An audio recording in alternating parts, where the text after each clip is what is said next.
Jesus possa nos abençoar e permitir que essa nossa tarde seja a melhor possível. Uma tarde que a gente possa estar discutindo esse tema, né, que é um tema que preocupa alguns, assusta outros, deixa curioso outros, né? E que a gente possa, na verdade, desenvolver a palestra de tal forma que a gente seja aquele lá, ó, quando a gente morrer, entendeu? Que a gente vai estar lá, né, se sentindo positivo em relação ao assunto. Pelo menos é isso que eu pretendo transmitir para nós aqui, sobre essa ideia da morte. E se eu morrer amanhã, como é que fica? Vamos dar início aqui. Eu vou fazer algumas questões aqui, para que vocês, não precisam responder agora não, é para pensar até o fim da palestra, tá bom? Porque se você responder agora, pode ser que você mude depois, entende? Então vamos deixar para responder no final da palestra, pode ser? Mas essa resposta vai ser íntima, ela não precisa ser externada nem declarada. Vamos começar com a primeira aqui, ó. E se você morrer amanhã? Está preparado? Não está? Vai ter dificuldade? Não vai? Vai deixar coisa para trás? Não vai? Para pensar. E se algum parente seu, próximo e muito amado, morrer amanhã? Uma coisa é nós morrermos, a outra é alguém próximo nosso, amado, querido. Estamos preparados? A outra questão é: qual morte você prefere? Porque um dia você vai morrer, tá certo? Qual que você prefere? Morrer dormindo ou depois de um tempo sofrendo com alguma doença que lhe traga dor física? Não precisa responder agora. A ideia qual é? Morrer dormindo, quer dizer, você não acorda no dia seguinte, ou entrevado lá numa cama, sofrendo, passando por... Isso é para pensar. E a seguinte é a mesma: e para os seus parentes amados, que tipo de morte você desejaria? Vocês vão falar assim: mas eu não desejo a morte de ninguém, considerando que vai acontecer, tá certo? Porque vai acontecer. Que tipo? Então vamos pensar nisso aí e no final da palestra a gente vai responder, tá bom? Olha essa frase aqui: neste mundo nada pode ser dado como certo, à exceção da morte e dos impostos. Não é interessante? Será que a gente vai conseguir escapar dos impostos um dia? E da morte? Também não. Então vejam, são duas certezas que nós temos, e são duas certezas que nos incomodam. Os impostos incomodam, e a tal da morte também. Mas olha, quem fez essa frase aqui, quem desenvolveu essa frase foi Benjamin Franklin. Não é interessante? Então o que ele está dizendo na verdade? Que existe uma certeza na vida, pelo menos duas. Uma delas é que um dia nós vamos morrer. A outra é que nós vamos, enquanto a gente não morre, a gente tem que pagar imposto. Faz parte. Mas se são duas certezas, por que elas nos incomodam tanto? Se eu sei que eu tenho que pagar o imposto, e se eu sei que um dia eu vou morrer, por que eu fico tão incomodado com isso?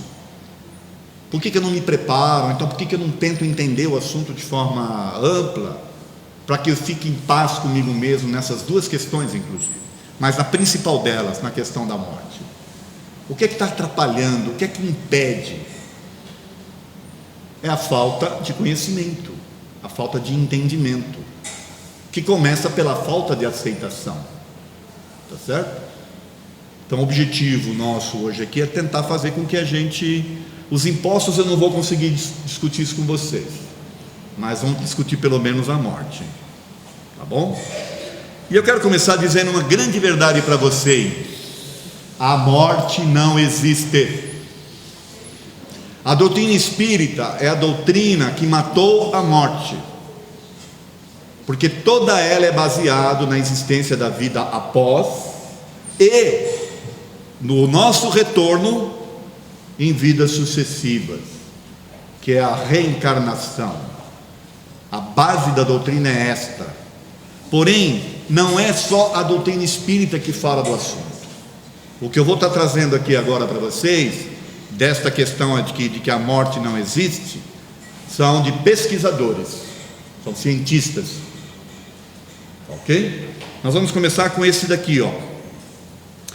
O mistério da morte tem fascinado, impressionado e assustado o ser humano desde tempos imemoriais, desde lá de trás. O que poucos sabem, porém, é que nos últimos 100 anos, pesquisas científicas têm comprovado que a morte não existe. Não é a doutrina espírita, são pesquisadores. Ian Curie, canadense, autor, sociólogo e pesquisador psíquico, que é esse senhor que aí está. Essa foto é dele com um pouquinho mais novinho, né?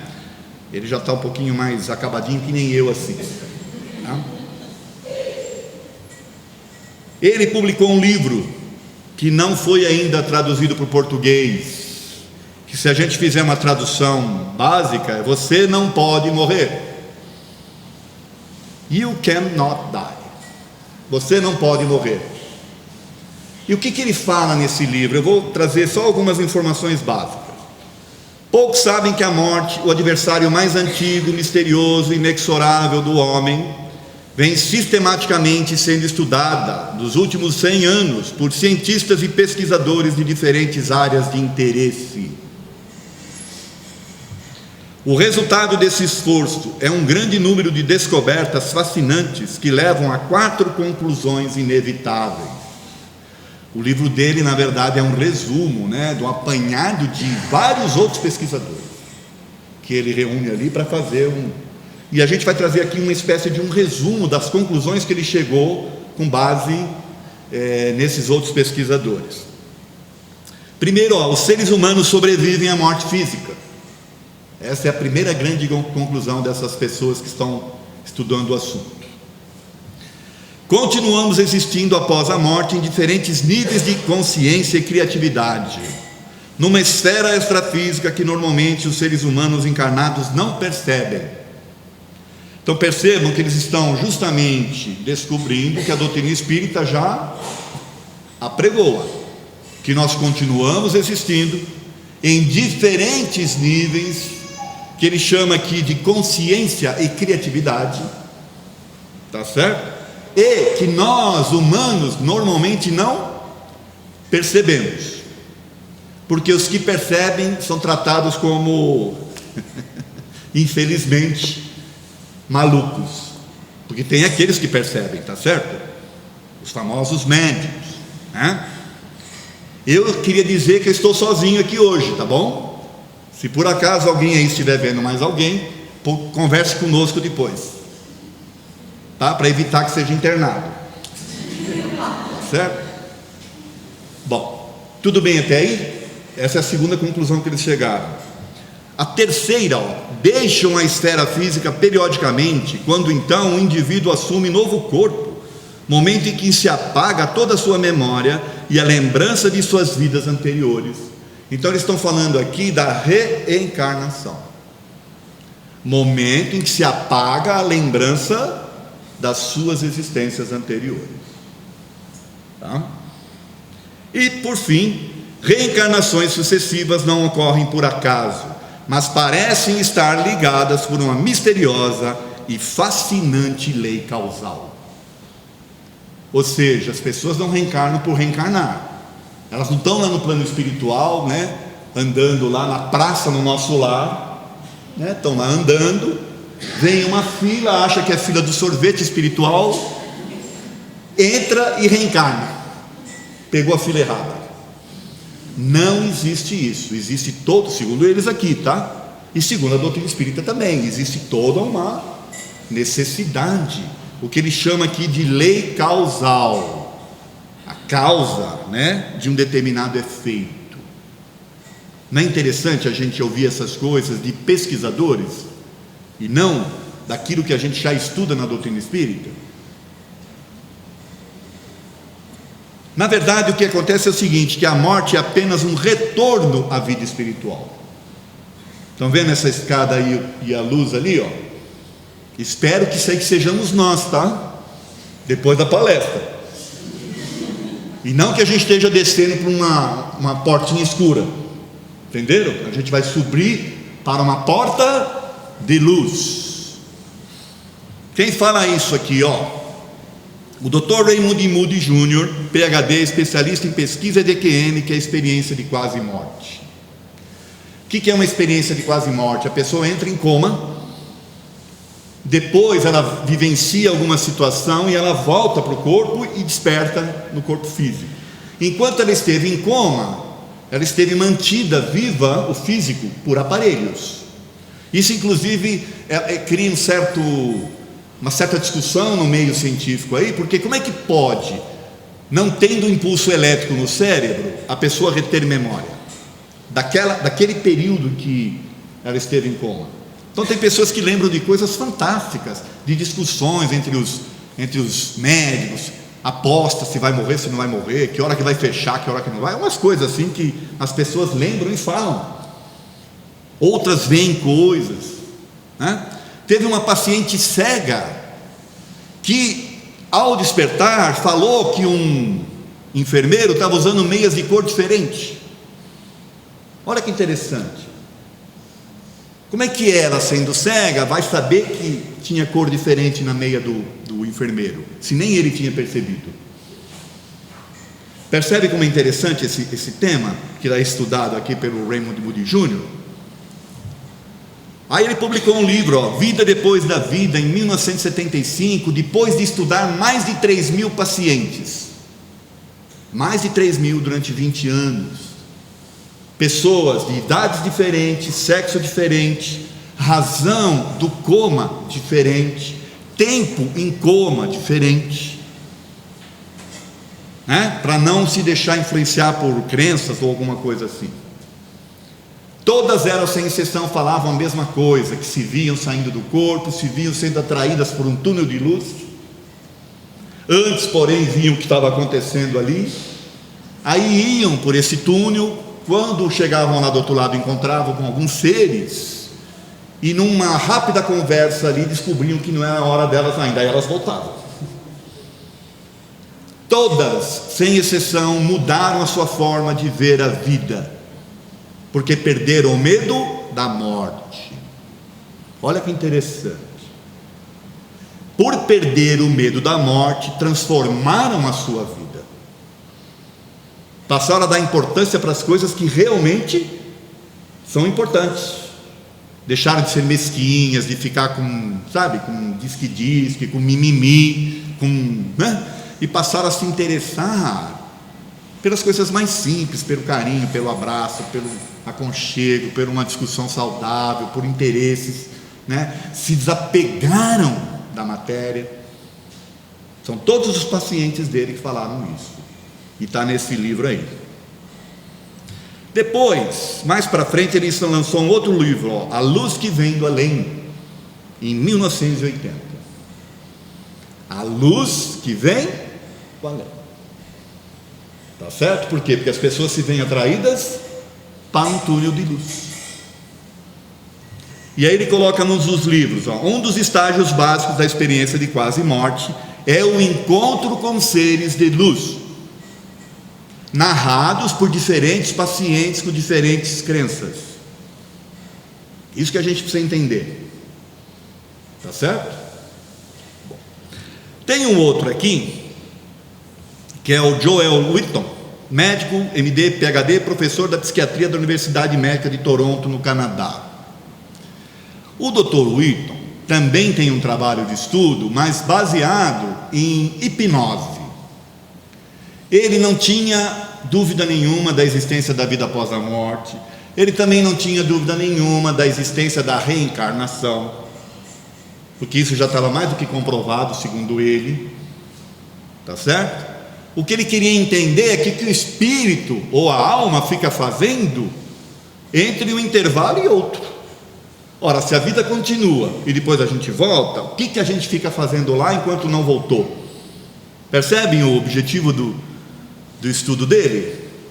Ele não tinha dúvida com relação ao assunto, tá certo? Então ele também, durante mais de 20 anos, com um monte de gente, né, fazendo esse processo, ele pesquisou e escreveu um livro.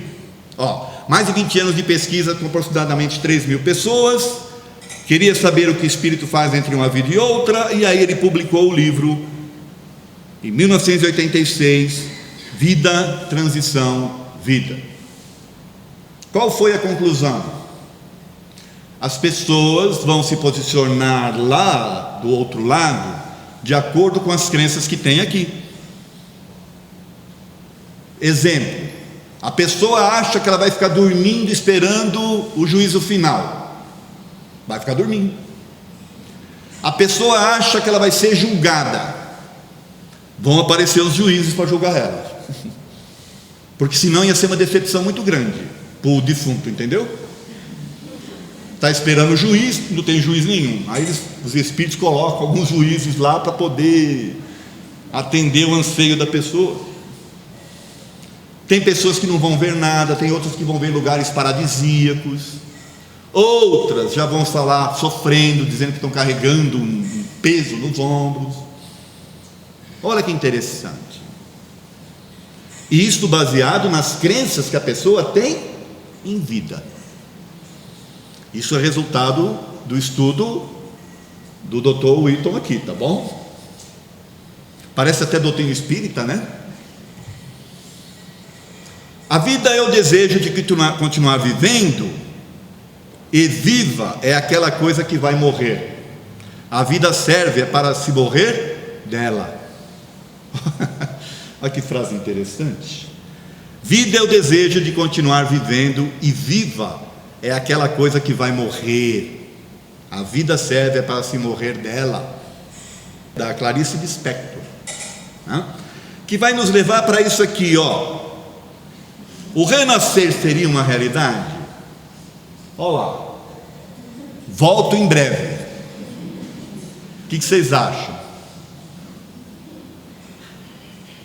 Dá para acreditar naquilo que está ali?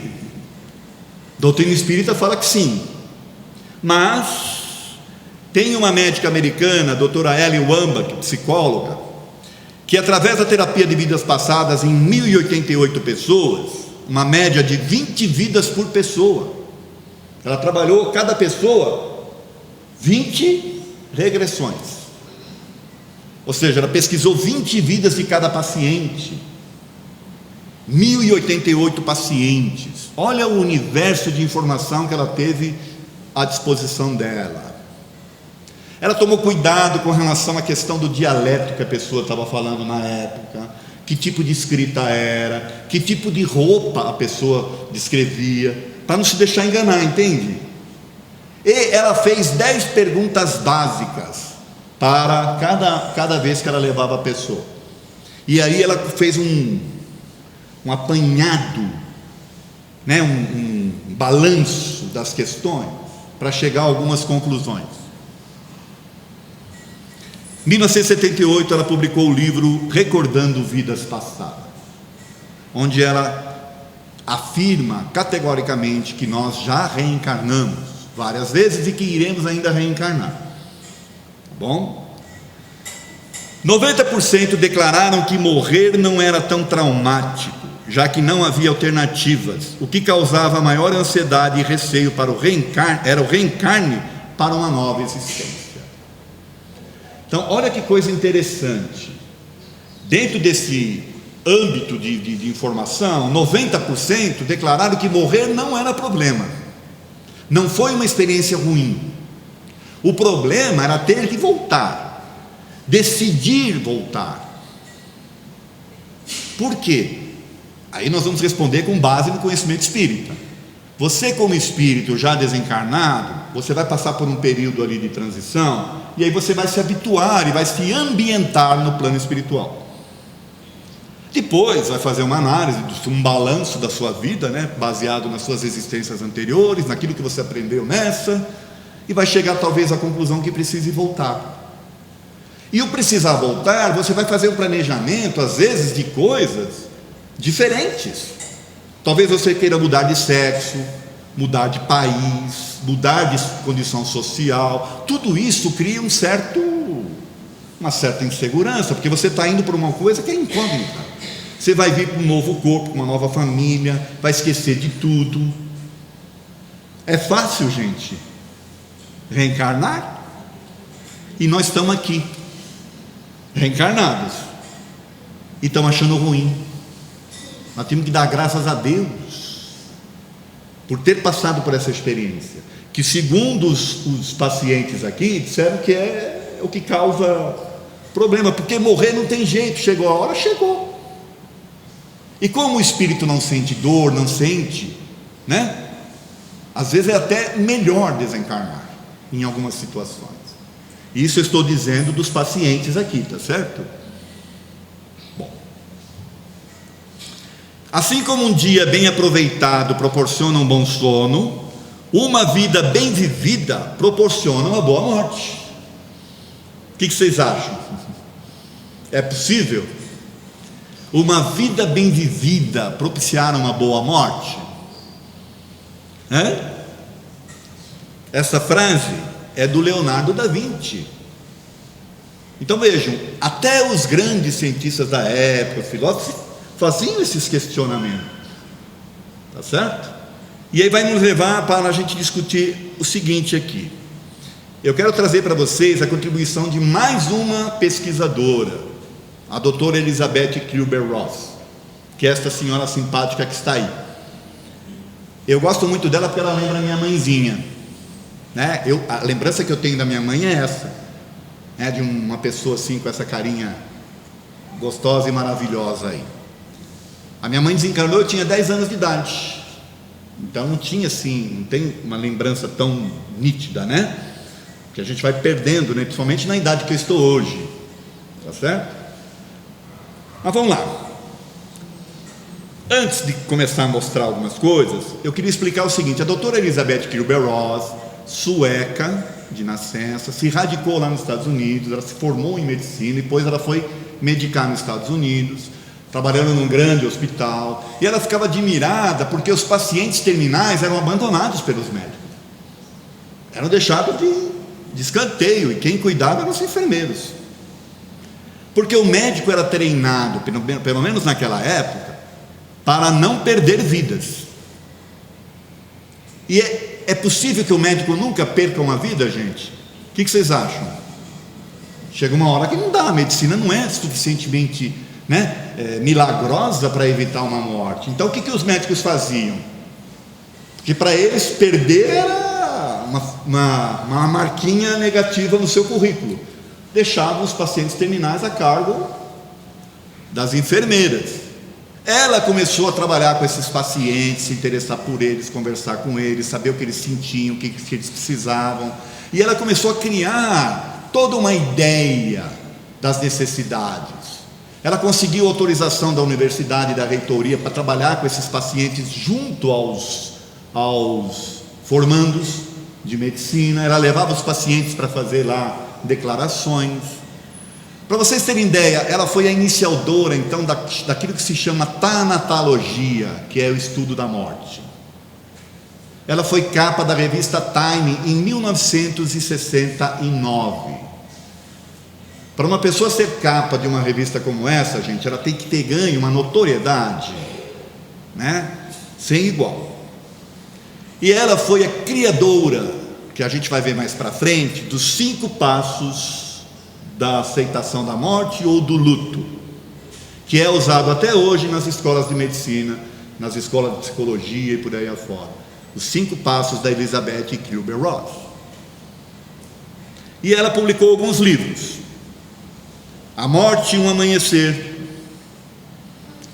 Acolher a Morte, Sobre a Morte e o Morrer, Morte, Estágio Final da Evolução, viver até dizer adeus, o túnel e a luz. Olha que interessante. Vocês estão percebendo as conclusões que ela foi chegando nesse contato com os pacientes, porque ela teve experiências místicas, inclusive, com os pacientes, tá? Tinha pacientes que ela ia lá conversar e eles falavam coisas para ela que estavam dizendo para ele sobre ela. Quem? Entidades que estavam presentes ali na vida dos pacientes que estavam em fase terminal. E por fim, o livro que eu recomendo que vocês quiserem ler, que é a história da vida dela, que é um livro fantástico, A Roda da Vida. Aqueles livros são mais técnicos, que tratam dessa questão da morte. Esse aqui ela conta toda a trajetória da vida dela, inclusive todo esse trabalho que ela teve aí em relação a essas questões. Está aí um livro recomendado para vocês verem. Os 5 estágios do luto ou perspectiva de morte, segundo Elizabeth Kübler-Ross. Vamos ver. Primeiro estágio é a negação. É uma defesa psíquica, onde a pessoa nega o problema e evita ao máximo entrar em contato com a realidade. Nesta fase é comum também a pessoa não querer falar sobre o assunto. Está chegando, mas a pessoa não quer aceitar. Começa a negar. Não quer nem falar. Tá? Gente, são 5 passos, não quer dizer que todo mundo vai passar por eles, né? Tem gente que às vezes dá de um para o outro, entendeu? Mas isso aqui é a base, tá? É na generalidade. O segundo estágio é a raiva. É o princípio da aceitação. Nesse estágio a pessoa se revolta com o mundo, com Deus, e se sente injustiçada, e não se conforma em passar pela situação. Porque eu não é no momento ainda, puxa, não dá mais um tempinho, ou coisa desse tipo, tá? Primeiro nega, aí vê que não tem jeito, sente raiva, tá? Depois vem a barganha. É o estágio da negociação. A pessoa faz promessas de mudanças caso saia daquela situação. É normal o discurso: vou ser uma pessoa melhor, serei mais gentil com as pessoas, irei ter uma vida saudável, etc. Vou deixar de comer feijoada, torresmo, né? É barganha. A pessoa está vendo que não vai ter, aí começa a querer negociar uma moratória, um tempo a mais. Vocês não fazem isso, que eu sei, tá certo? Depressão é o 4º estágio. Nesse estágio a pessoa se isola em seu mundo interno, torna-se melancólica e se sente impotente diante da situação. Então é aquele momento que cai a ficha de fato, e aí a pessoa dá aquela, né? Eu falo a pessoa, gente, que está sentindo, mas isso aqui também serve para as pessoas que estão em volta, para os parentes. É mais ou menos a mesma coisa que acontece também com os parentes, tá? Esses estágios aí. E por fim, a aceitação. Nesse estágio a pessoa relaxa e sai do desespero, aceita a situação como real e passa a enfrentar a perda ou a morte. Tanto a pessoa que está vivenciando a situação, quanto os parentes. Lembrando que isso aqui é vamos assim dizer, são os estágios que ela observou estudando um monte de gente, tá certo? Não necessariamente as pessoas vão seguir exatamente como está aqui, tá? Feliz serás e sábio terás sido se a morte, quando vier, não te puder tirar senão a vida. Opa! Eu vou ser feliz se a morte só me tirar a vida, mais nada. Porque se ela conseguir tirar outras coisas de mim, aí eu vou ter problemas. Que ela só te tire a vida física. Essa frase, gente, é do Francisco de Quevedo, né? E ela vai nos remeter a isso aqui. Vocês acham que é importante falar da morte? Nesta figura que está aí, eu escolhi, apesar dela ser meia fúnebre, né? eu escolhi justamente uma mãe conversando com uma criança num cemitério. Vale a pena falar da morte? Ou a gente tem que esquecer o assunto? Fazer de conta que não acontece? Só discutir quando chega a hora? O que vocês acham? Não é a única certeza, ou melhor, a segunda única certeza que nós vamos ter, ou que nós temos. A gente vai ignorar o assunto? Não vai conversar com as pessoas, com os filhos? E se eu falar para vocês que já existe todo um movimento no mundo para tratar do assunto, fora dos meios religiosos? Vocês já ouviram falar nos cafés da morte? Tem gente que vê isso aqui e fala: eu não vou lá tomar esse café porque vai que está envenenado. Não é isso, não é um café que você vai tomar e vai morrer, entendeu? São encontros que são feitos de pessoas que se reúnem para tomar café, comer um bolo e falar sobre a morte. Tá?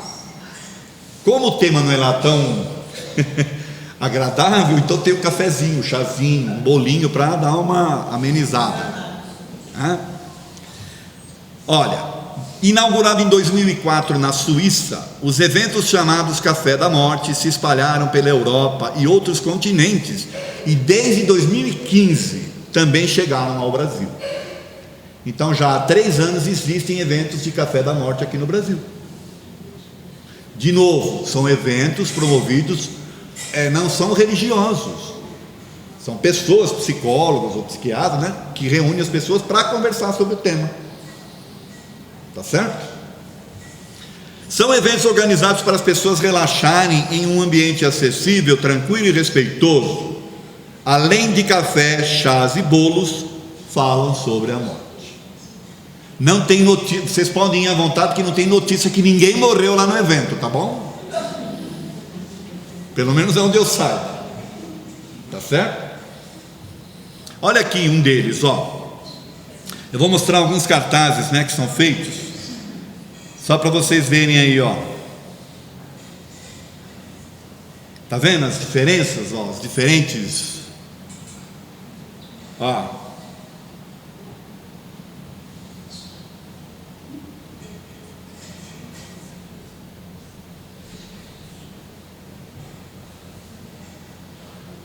Você está interessado em falar sobre a morte, né? E algumas outras coisas mais? Olha lá, eu falei sobre morte, né? No Café da Morte, e isso não me matou. Relaxa, eu só vim para comer um bolo. É a morte falando aqui. Então veja que interessante, né? Os cafés da morte. Por que isso está sendo feito? Para ajudar as pessoas a tratarem de um tema que é tratado como tabu. Tá certo? Não é que eu tenha medo de morrer, é que eu não quero estar lá na hora que isso acontecer.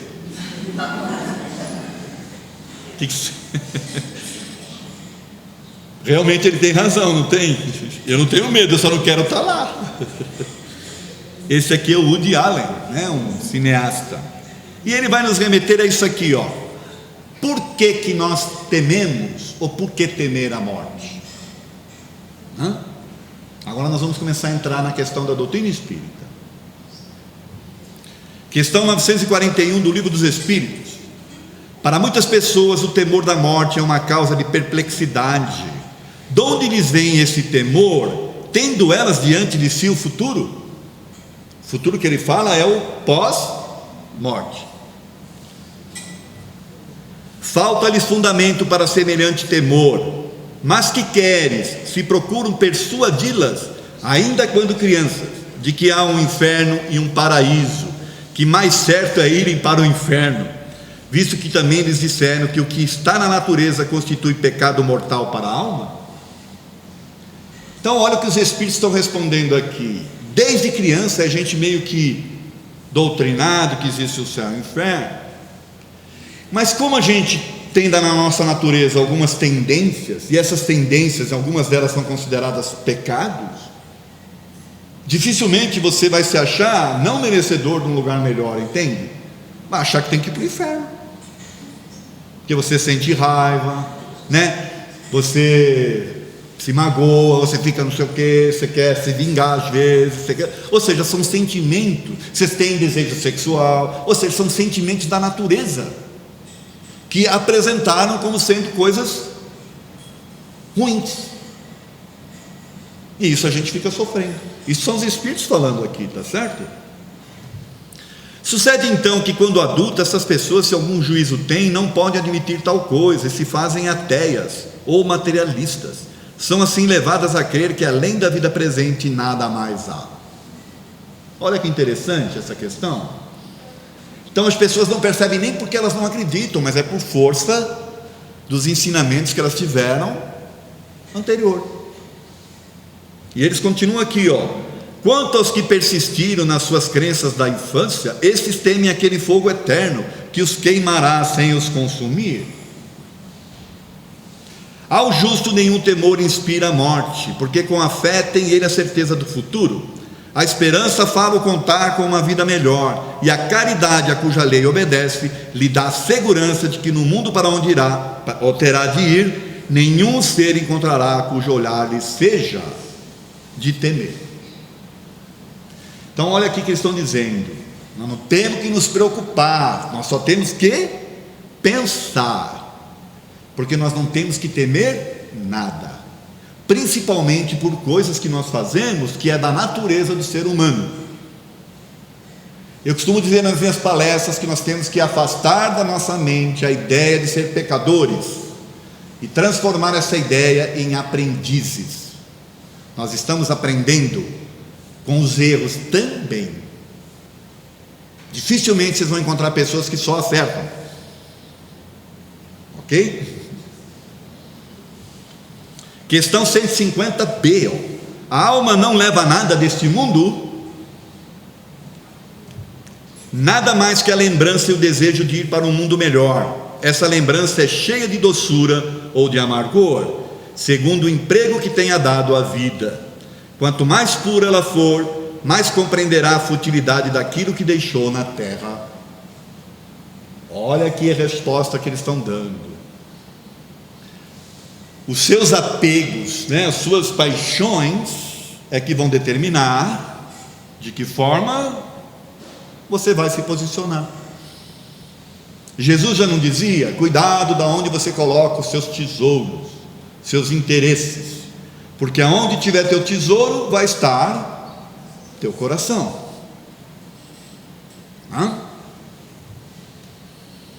Os homens temem a morte como as crianças temem a escuridão. O ser humano teme a morte como as crianças temem a escuridão. Essa frase aqui é do Francis Bacon, e ela vai nos remeter a isso aqui, porque agora eu vou falar com os espíritas. Por que o espírita teme o umbral? Baseado em quê?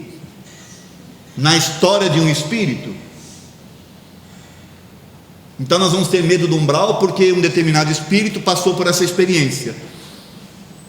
Eu sou ele?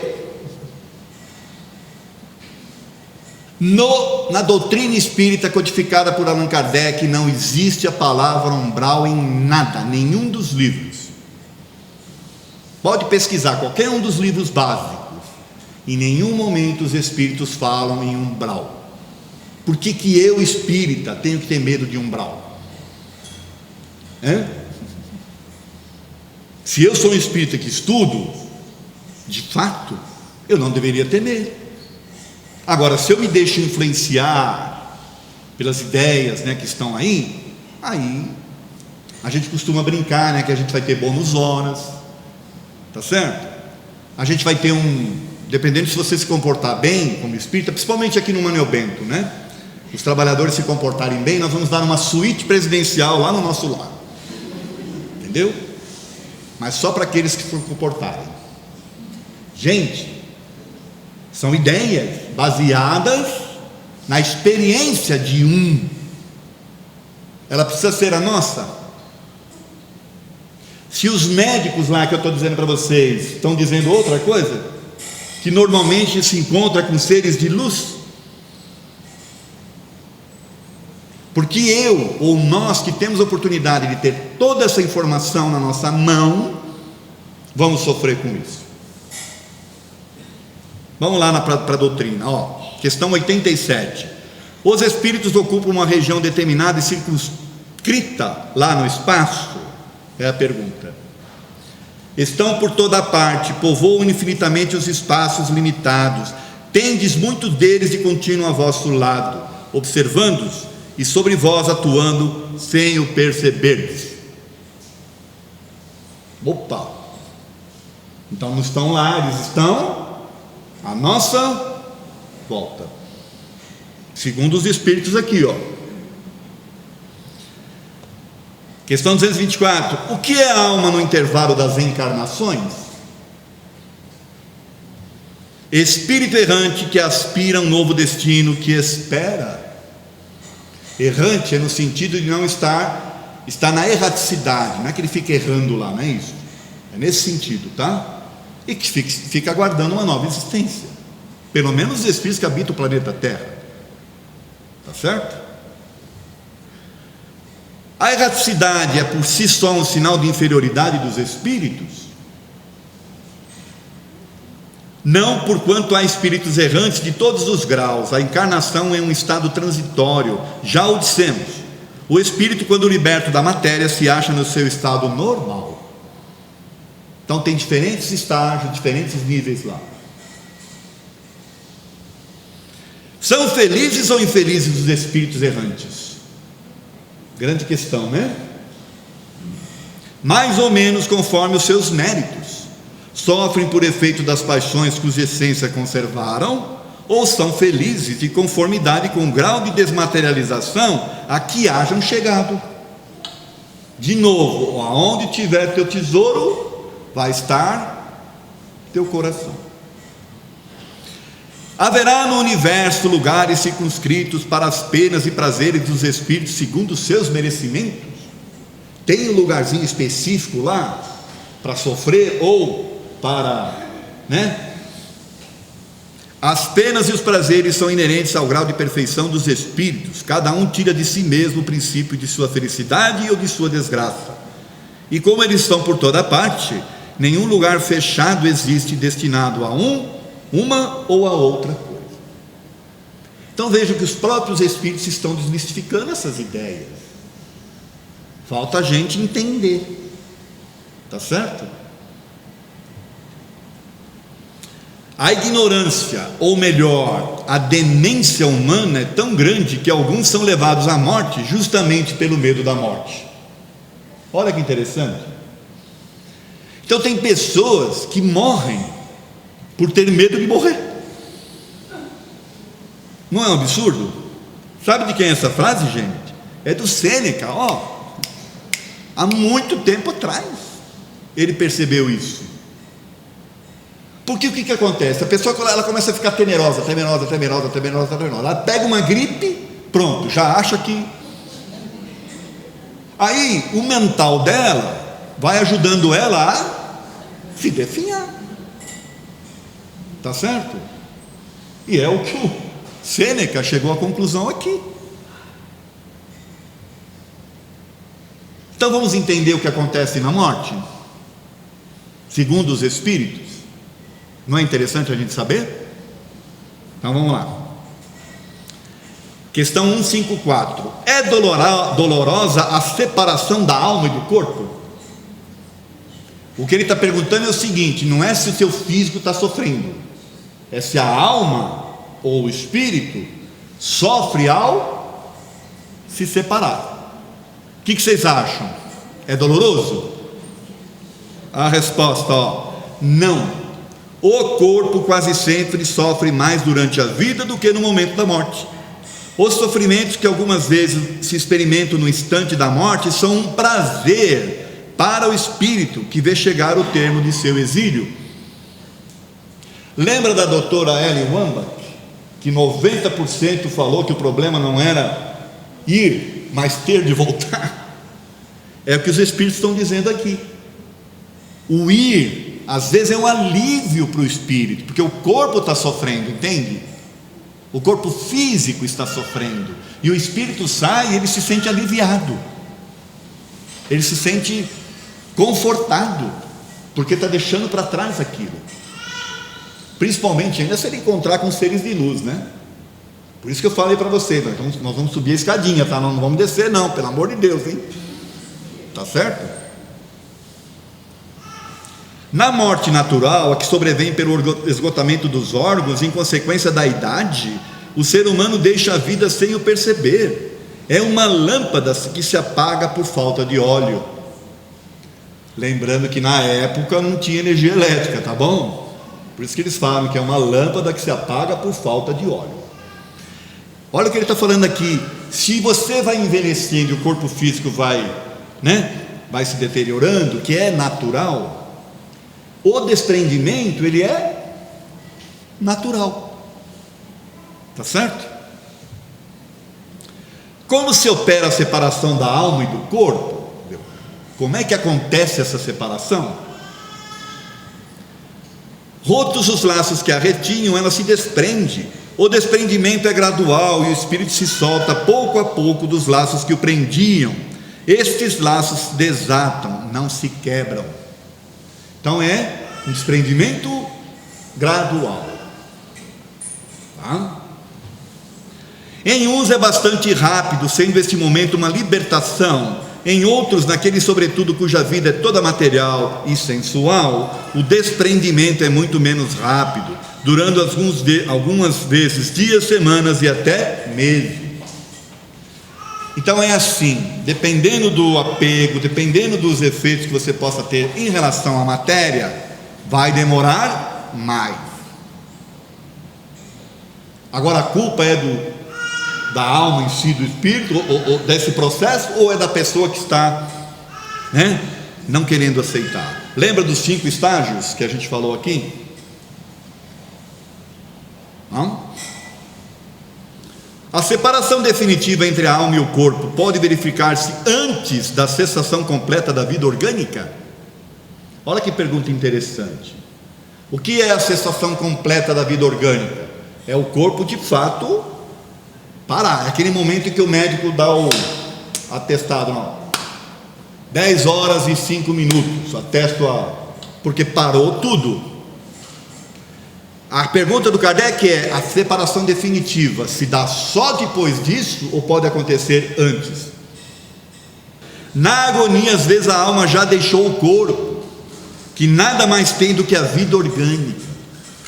O homem não tem mais consciência de si mesmo, e não obstante, ainda lhe resta um sopro de vida.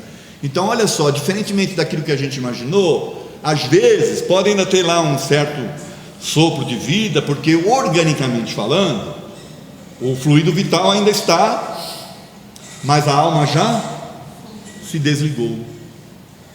Tá certo? Só que isso aí é um período bem curto, tá, gente?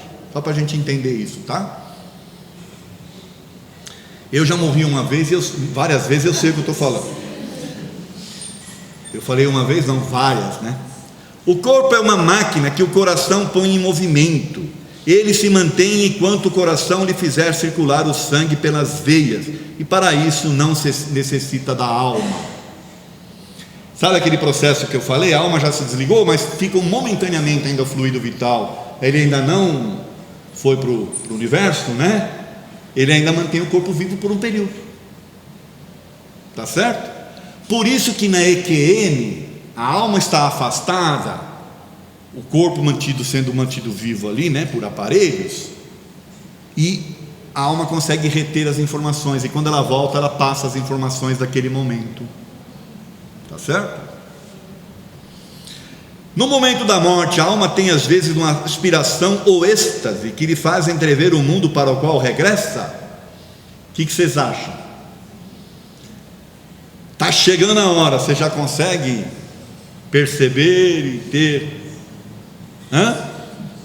Segundo a doutora Elizabeth Kübler-Ross e os médicos que estudam os pacientes terminais, é comum esse êxtase. É comum você se deparar com, Parentes, a pessoa, os médicos acham, aqueles que não entendem o assunto, acham que a pessoa está variando. Mas na verdade a doutora Elizabeth Kübler-Ross confirmou, ou pelo menos percebeu, estudando tanta gente, que aquilo é na verdade algo normal. É a gente que não entende. Mas vamos ver o que os Espíritos falam, ó. A alma sente muitas vezes que se desatam os liames que prendem ao corpo, e então emprega todos os seus esforços para se desligar de uma vez. Já parcialmente separado da matéria, vê o futuro desenrolar-se ante ela e goza por antecipação de um estado de espírito.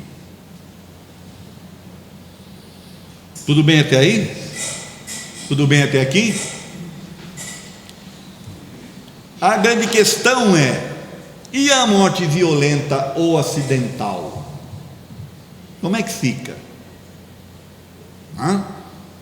Lamento, ou desculpe eu estar falando sobre isso, mas acontece, tá certo? A gente tem que entender o que acontece. Questão 161, ó. Na morte violenta ou acidental, quando os órgãos ainda não se debilitaram pela idade ou pelas doenças, a separação da alma e a cessação da vida se verificam simultaneamente? Veja, você às vezes está em pleno vigor físico, né? E acontece uma morte rápida, né? Violenta, ou às vezes interrompe, né, a vida física assim de uma forma inesperada. O que acontece? A alma vai sofrer as consequências disso? Geralmente é assim, mas em todos os casos o instante que os separa é muito curto. Muito curto. Outra coisa: alguém morre na véspera? O que eu estou querendo dizer é o seguinte: nem o peru de Natal está lá nos Estados Unidos, porque infelizmente aquele coitado que é pego ali já estava no momento dele, né? Tem bala perdida ou bala achada? Entenderam? A gente tem que entender que nós estamos num plano físico, e o plano espiritual que está em volta de nós aqui, o espaço-tempo lá é diferente do espaço-tempo da vida física. Então ali já tem-se presciência, né, ou conhecimento do que vai acontecer depois.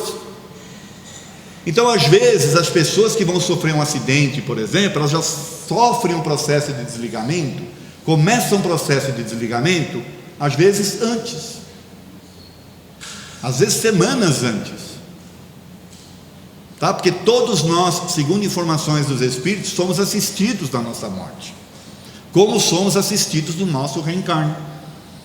Não tem ninguém largado, tá certo?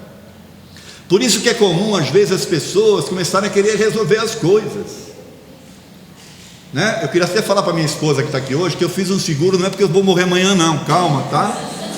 É só para garantir, né? Entenderam? A alma tem consciência de si mesma imediatamente depois de deixar o corpo? Olha que pergunta interessante. É imediato essa consciência? Imediatamente não. A alma passa algum tempo em estado de perturbação.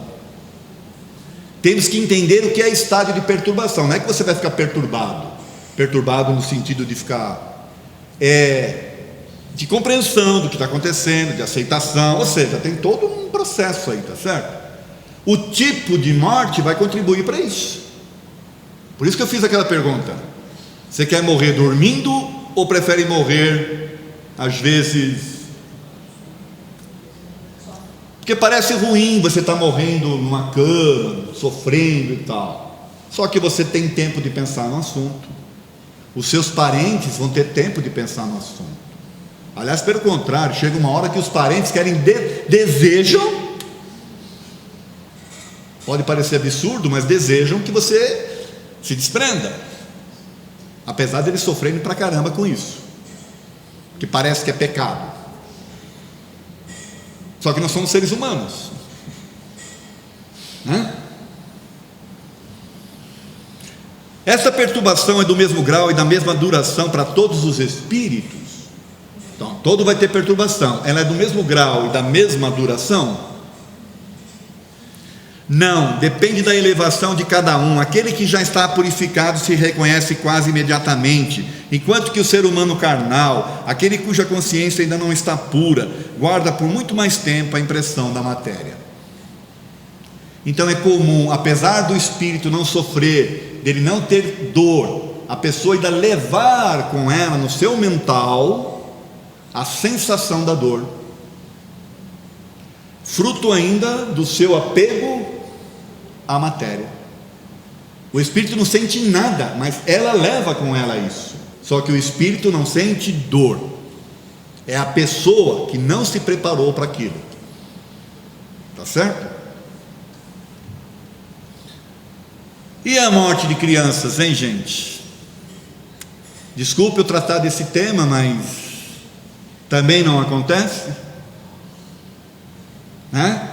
É normal na nossa sociedade os filhos enterrarem os pais enterrarem os filhos. É complicado, é uma dor muito grande, foge do padrão, e ninguém em sã consciência pode estar preparado para isso, só que acontece, tá certo? Vamos ver o que os Espíritos falam sobre isso.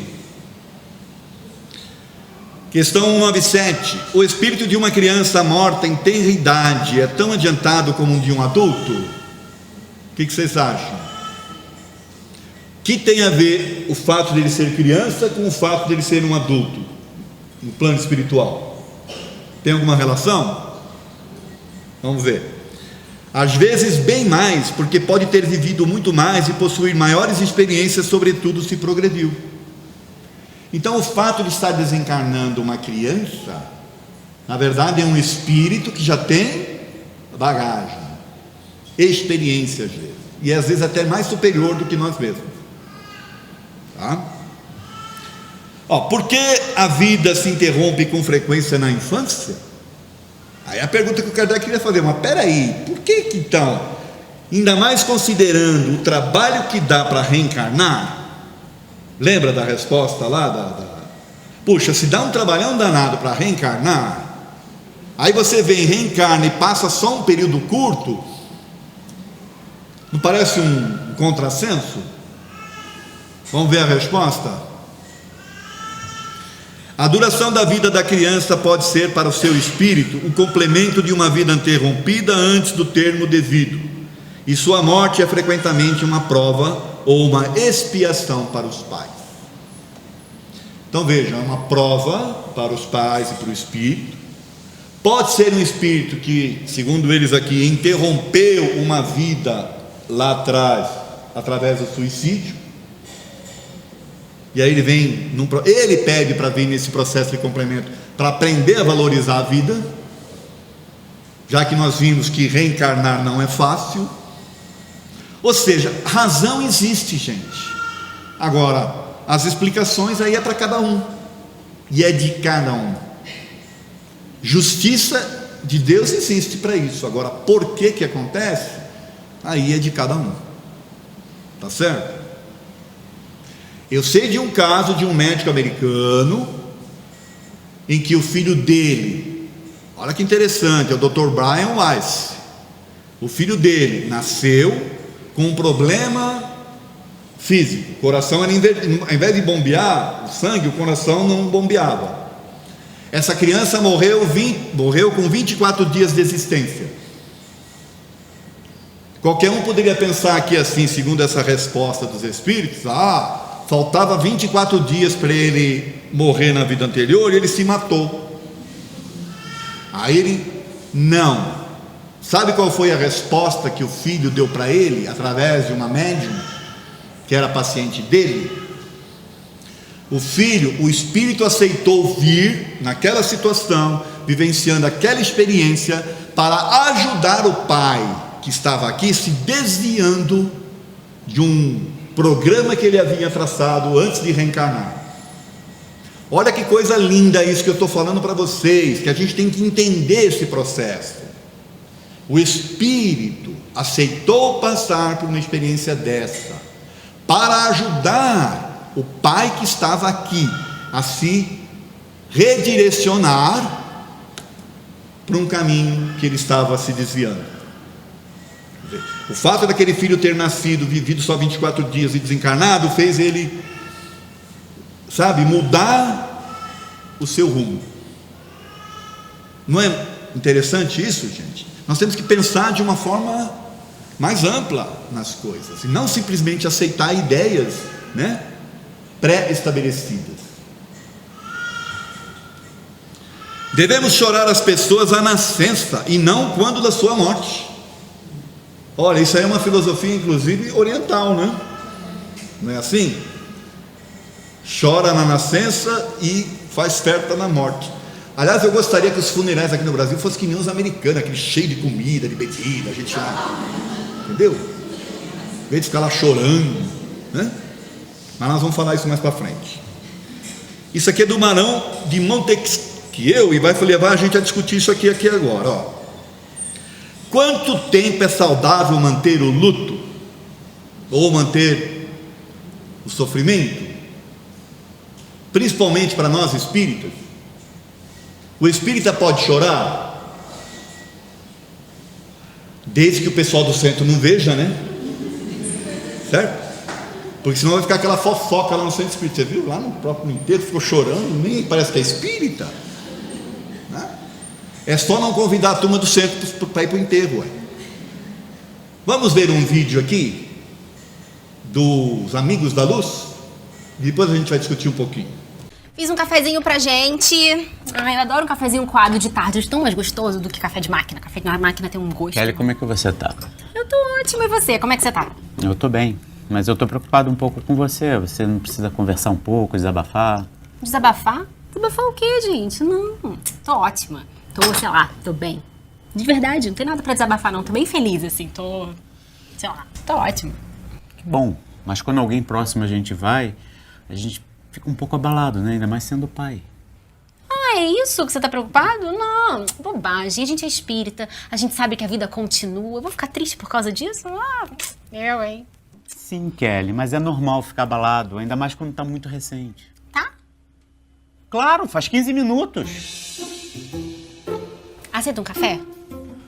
Não, Kelly, a gente precisa conversar sobre o seu pai. Otávio, é só um corpo. O papai nem tá mais ali. A essa altura ele já tá num outro plano. Eu não quero ficar triste. Porque se eu ficar triste, o papai vai ficar triste. Aceita um café? Como é que tá sua esposa, seus filhos, seu emprego? Tô assistindo uma série maravilhosa chamada La Casa de Papel. Amigo, é muito boa. Tô na 2ª temporada já. Você precisa assistir. Esqueci seu café. Kelly, a gente precisa conversar. Mas a gente tá conversando, Otávio. Como é que tá seu emprego, sua esposa, seus filhos? Tô assistindo La Casa de Papel. Tô na 2ª temporada. Seu café. Kelly. Tô assistindo La Esposa de Papel. Tô no 2º emprego. Aceita um filho? Kelly. Oi. Vem cá. Chora, vai, desabafa. Mas eu não posso chorar. Claro que pode, chora.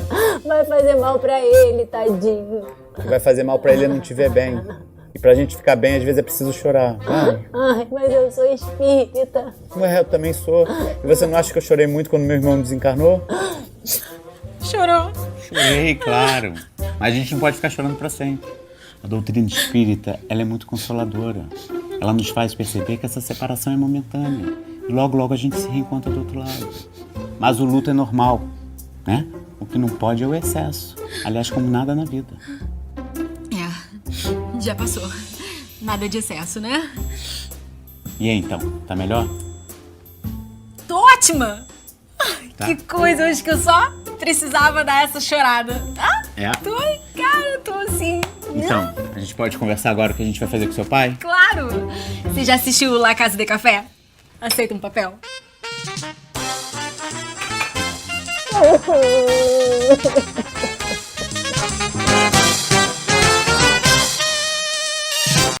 Quanto tempo é saudável manter o luto?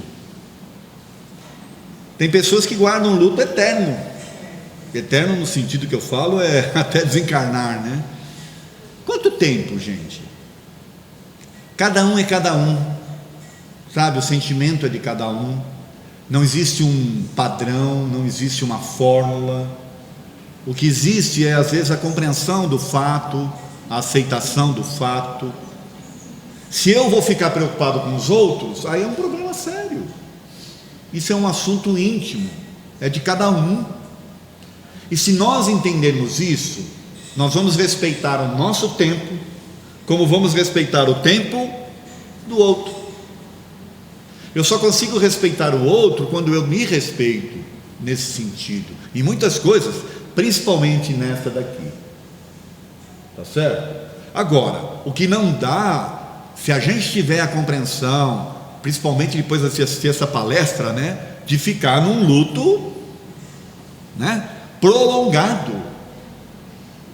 Porque na verdade, ao invés de ajudar o espírito que se foi, nós estamos atrapalhando. Porque ele vai ficar incomodado, ele vai ficar preocupado conosco. Ao invés de ele se desprender, vai ficar querendo nos, como é que poderia dizer,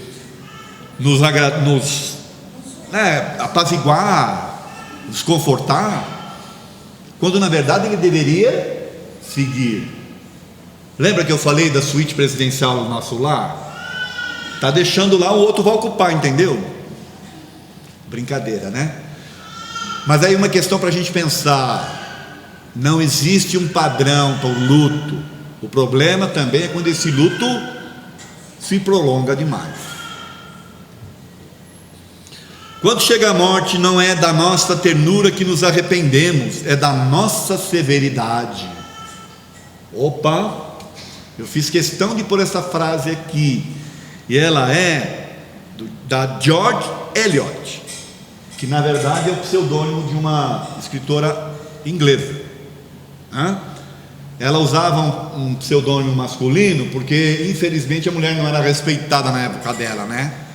Os homens vendiam mais, eram lidos mais do que as mulheres. Aí ela foi obrigada a usar olha o nível espiritual que nós temos na Terra ainda. Tá certo? Aliás, eu fiz questão de colocar aqui também para a gente pensar nisso. O espírito não tem sexo, aí fica esse machismo, essa coisa, desequilíbrio, né? Mas o que interessa é isso que ela está falando aqui, ó. Quando chega a morte, não é da nossa ternura que nos arrependemos, é da nossa severidade. Sabe por quê? Começa todo um processo de cobrança, de exigência, de catalogar sofrimento, de eu devia ter feito isso, porque eu não fiz aquilo, porque eu errei aqui, porque eu... A troco do quê? Isso vai te ajudar em quê? A estar bem. Ou os parentes: porque não teve tempo de me despedir, porque no dia da morte dele eu discuti com ele, porque agora... Será que a vida que vocês tiveram juntos se resume àquele momento? Tudo que passou não valeu de nada? Eu estou falando isso para vocês porque a gente já atendeu aqui no Manuel Bento pessoas nessa situação, pessoas que estavam num sofrimento muito grande porque não tinham conseguido ou tinham discutido com o parente no dia que o parente morreu. Aí carrega consigo o peso, né? Então vai levar isso aqui, ó. O arrependimento, gente, é saudável? O que vocês acham? Ele é saudável até um determinado ponto. Se ele vai te ajudar a se transformar. Mas se ele é um que vai ficar te deixando num sofrimento, aí não há progresso. Tá certo? Então nós precisamos cuidar disso daí. Não pode uma vida inteira que você viveu com a pessoa se resumir àquele momento daquela discussão que você depois não teve tempo de se despedir, ou no momento que você está indo para o plano espiritual, ficar lembrando de coisas negativas que você fez, quando tem um monte de coisas positivas. É que infelizmente na nossa cultura, a forma como nós somos criados, a forma como a gente vive na vida, o que prevalece são as coisas ruins, em detrimento das coisas boas. Tantas coisas que a gente fez, mas a gente só vai enxergar o negativo. Por quê? Porque nós somos pecadores, nos ensinaram isso. Nós não somos pecadores, nós somos aprendizes. O que vale a pena recordar nesses momentos são as coisas boas. As coisas ruins serviram para nos transformar. Quem sou eu, de fato, que estou indo para lá? Né? Nós estamos vivendo no planeta Terra, gente, para aprender, para se transformar. Não quer dizer que a gente vai virar santo da noite para o dia. Então são duas coisas a considerar nessa questão aqui. O fato de eu talvez não ter podido ou tido a oportunidade de falar coisas boas para a pessoa, o quanto que eu a amo, por exemplo, ou se eu a perdoava ou deixava de perdoar, e depois ficar carregando um remorso, um arrependimento de uma coisa, que vai ajudar eu me transformar numa pessoa ruim, numa pessoa pior, numa pessoa que carrega mágoas, desesperanças, sentimentos ruins, que não vão ajudar o meu espírito. Todos nós passamos por experiências, gente. Nós precisamos pensar nisso. Questão 992. Que consequência produz o arrependimento no estado corporal? Ou seja, ainda vivo? Fazer que já nesta vida atual o espírito progrida, se tiver tempo de reparar suas faltas. Quando a consciência o recrimina e lhe mostra uma imperfeição, pode sempre melhorar-se. Então veja, o arrependimento, ele é saudável a partir do momento que você se coloque para trabalhar aquilo e não ficar, guardando esse tipo de sentimento. Se quiseres poder suportar a vida, fica pronto para aceitar a morte. Isso aqui é do Freud e vai nos levar para isso aqui, dúvida, temor ou esperança. Isso é uma questão que o Kardec fez para os espíritos. O que mais acomete ao espírito no momento do desencarne? A dúvida, o temor ou a esperança? Vamos ver. Qual o sentimento que domina a maioria das pessoas no momento da morte? A dúvida, o temor ou a esperança? A dúvida nos céticos inflexíveis, o temor nos culpados, a esperança nas pessoas de bem. Aonde nós vamos nos posicionar? É conosco. Como pode haver céticos, uma vez que a alma traz ao ser humano o sentimento das coisas espirituais? O Kardec ficou, como é que pode ter gente cética? Eles são um número muito menor do que se julga. Muitos se fazem de espíritos fortes durante a vida, somente por orgulho. No momento da morte, porém, deixam de ser fanfarrões. Se tem uma hora que a morte iguala todo, quer dizer que todo mundo vai se igualar, é ali. O rico, o pobre, o poderoso ou não, ali deixa de ser fanfarrão, Os espíritos ficam no cemitério? O que vocês acham? 321. O dia da comemoração dos mortos tem alguma coisa de mais solene para os espíritos? Preparam-se eles para visitar os que vão orar por eles nos túmulos? O que vocês acham? Os espíritos atendem ao chamado do pensamento nesse dia como nos outros. Então é um dia a mais qualquer, tá certo? Esse é para eles um dia de reunião junto às sepulturas? Reúne-se em maior número nesse dia, porque maior é o número de pessoas que os chamam. Mas cada um só comparece em atenção aos seus amigos e não pela multidão dos diferentes. Então não importa, o espírito não está lá, entende? No cemitério. Ele está. Agora, se você está chamando ele lá no cemitério, é lá que ele vai. Está certo? O homem fraco teme a morte, o desgraçado a chama, o valente procura, só o sensato à espera. Mais uma do Benjamin Franklin. E aí vem assim, eu vou colocar alguns assuntos relacionados à morte, alguns assuntos diversos, a gente vai discutir isso rapidamente, tá? Suicídio, como fica o espírito? O suicida, ele provoca uma coisa que deveria talvez não acontecer naquele momento, então ele vai arcar com as consequências daquilo. Como vai ficar, depende de cada um. Já inventaram um tal de Vale dos Suicidas? porque tem um espírito que falou sobre ele. Mas o Kardec, em nenhuma das histórias que ele fala dos espíritos, lá no livro Céu e Inferno, fala sobre isso. Então quem quiser entender o que acontece com os suicidas, leia o livro Céu e Inferno e veja o relato dos suicidas lá. Eles vão dizer para vocês. Cada um vai vivenciar de acordo com a sua experiência, com os motivos que levaram a pessoa. Ou seja, tem tanta coisa, tanta variável. Mas uma coisa, o suicida não vai se furtar. Ele vai sofrer as consequências de um rompimento de algo que deveria se desprender naturalmente. Tá certo? Aborto provocado. A pessoa provocou o aborto. Como é que fica o espírito? Depende de tanta coisa, gente. Tem gente que acha que o espírito vai ficar obsediando a mãe. Ora, só se estivesse encarnando um espírito revoltado. Mas se for um espírito compreensivo, se for um espírito que estava se preparando e realmente percebeu que não ia dar certo, que a mãe não estava preparada ou coisa que o valha. Cada história é uma história. Então a gente não pode enquadrar. Como é que fica o aborto espontâneo? A mãe queria e o espírito é que desistiu. Por quê? Agora, com base no que a doutora Ellen Wambach falou, não ela, mas os pacientes dela, a gente entende.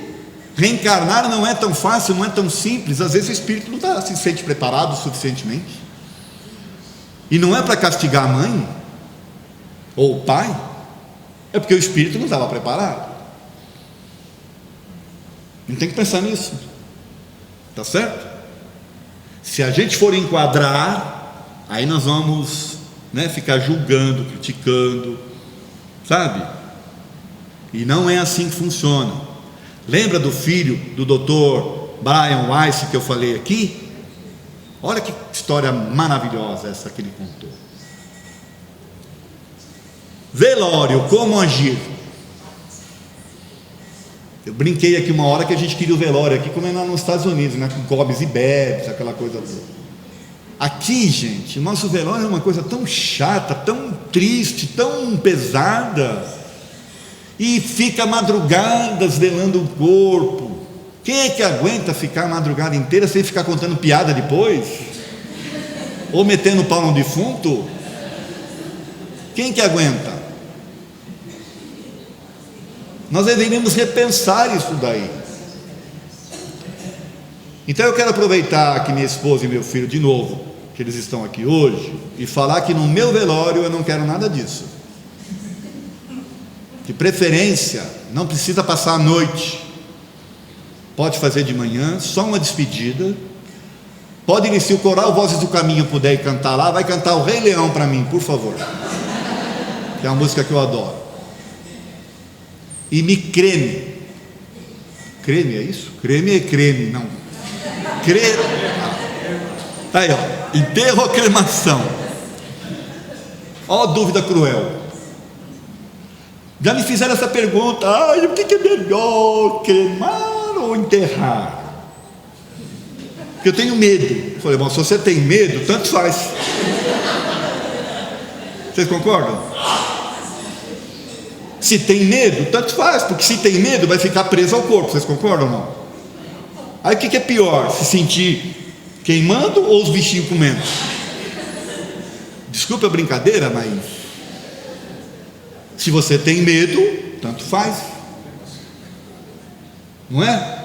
O que é que vai estar sendo consumido? É o físico. O espírito não sente. O espírito vai embora. Então essa questão, gente, ela é uma questão de cunho mental, filosófico, da forma como você aceita. Eu quero ser cremado. Eu falei creme aquela hora, quero que me queimem.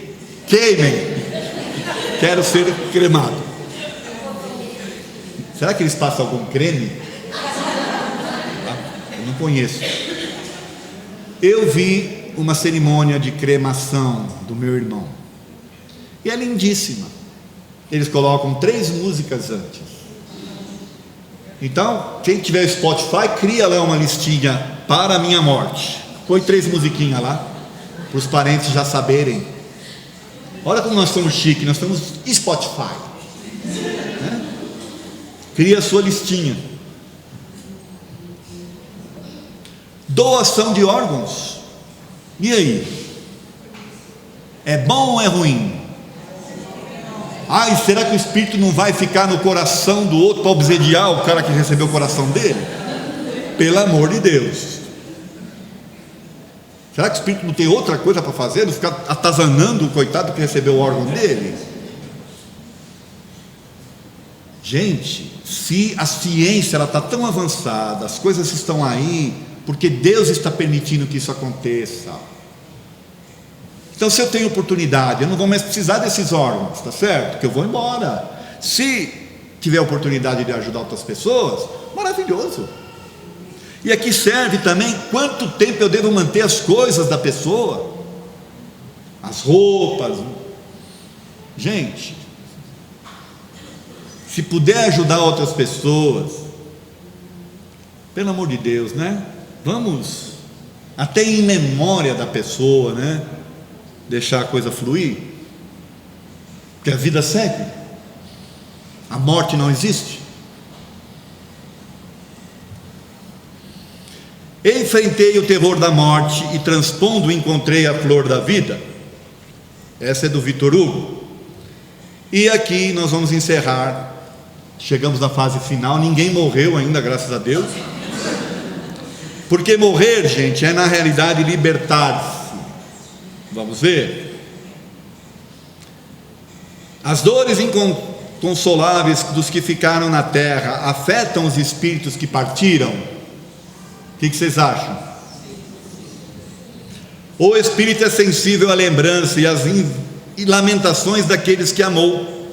Uma dor incessante o afeta penosamente, porque ele vê nesse excesso uma falta de fé no futuro e na confiança em Deus, e também um obstáculo ao seu progresso e talvez ao próprio reencontro com os que deixou. Estando o espírito mais feliz no espaço que na terra, lamentar que ele tenha deixado a vida corpórea é deplorar que seja feliz. Olha que colocação interessante. E vocês querem ver o que mais interessante ainda? 2 amigos estão presos na mesma cadeia. Ambos devem ter um dia a liberdade, mas um deles a obtém primeiro. Seria caridoso que aquele que continua preso se entristecesse por ter o seu amigo se libertado antes? Olha a comparação que os espíritos fizeram, que interessante. Então eu vou ficar chateado, magoado, triste porque o outro está indo antes? Ou eu tenho que ficar feliz? Qual é a diferença? É a crença que nós temos de que tudo é aqui, tá certo? E aí a gente quer segurar a pessoa aqui. Nós estamos sendo bacana com ela? Não é para pensar? Não haveria de sua parte mais egoísmo do que afeição? Olha, isso aqui é importante, hein, gente? Para refletir. Não haveria de sua parte mais egoísmo do que afeição ao querer que o outro partilhasse por mais tempo do seu cativeiro e dos seus sofrimentos? O mesmo acontece entre 2 seres que se amam na terra. O que parte primeiro foi o primeiro a libertar, e devemos felicitá-lo por isso, esperando com a paciência o momento que também nos libertaremos. A morte não é o apagamento da luz, é o ato de dispensar a lâmpada, porque o dia já raiou. Essa frase é do Rabindranath Tagore. E aí eu vou encerrar agora, gente, com um videozinho, não é bem um vídeo, é uma mensagem do Santo Agostinho. Ela é atribuída ao Santo Agostinho, tá? A morte não é nada. E aí nós vamos encerrar a palestra, tá bom?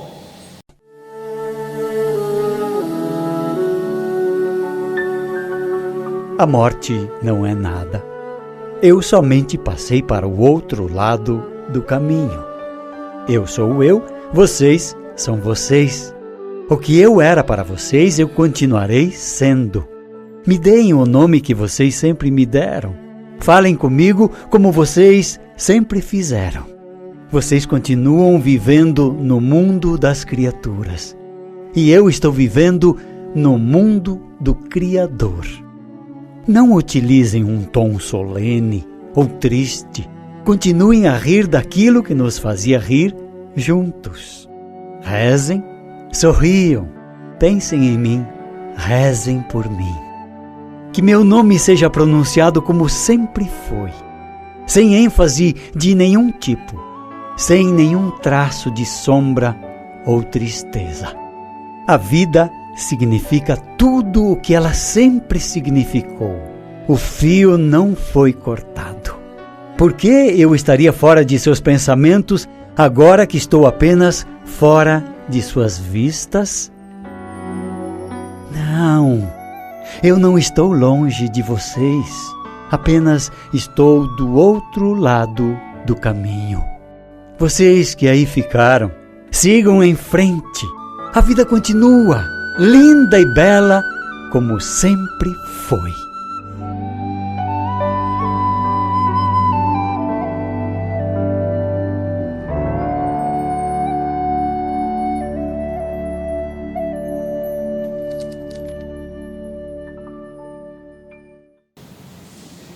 Questões para pensar depois da palestra. Agora é para pensar depois de tudo que nós vimos até agora. São as mesmas do começo. Vamos só relembrar? E se você morrer amanhã? Está preparado? E se algum parente seu, próximo e muito amado, morrer amanhã? Estamos preparados? Qual morte você prefere? Morrer dormindo ou depois de um tempo sofrendo uma doença que lhe traga dor física? E para seus parentes amados, que tipo de morte desejaria? Vamos pensar? Depois da palestra aqui, espero ter contribuído para que a gente possa ter respostas que sejam saudáveis para essas questões. Uma boa morte para todos.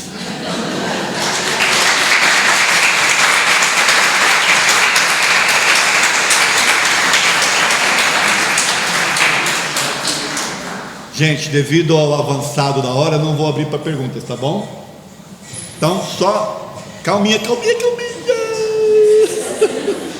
Só quero desejar, além de uma boa morte, né, um bom regresso para os nossos lares, com a paz de Jesus no coração, com a energia amorosa e com a certeza de que a doutrina espírita veio para contribuir para que nós sejamos pessoas, além de informadas, pessoas melhores como espíritos, e que a morte não seja aquilo que vai fazer com que a gente viva uma vida sofrida e que não acredite no que vai acontecer depois.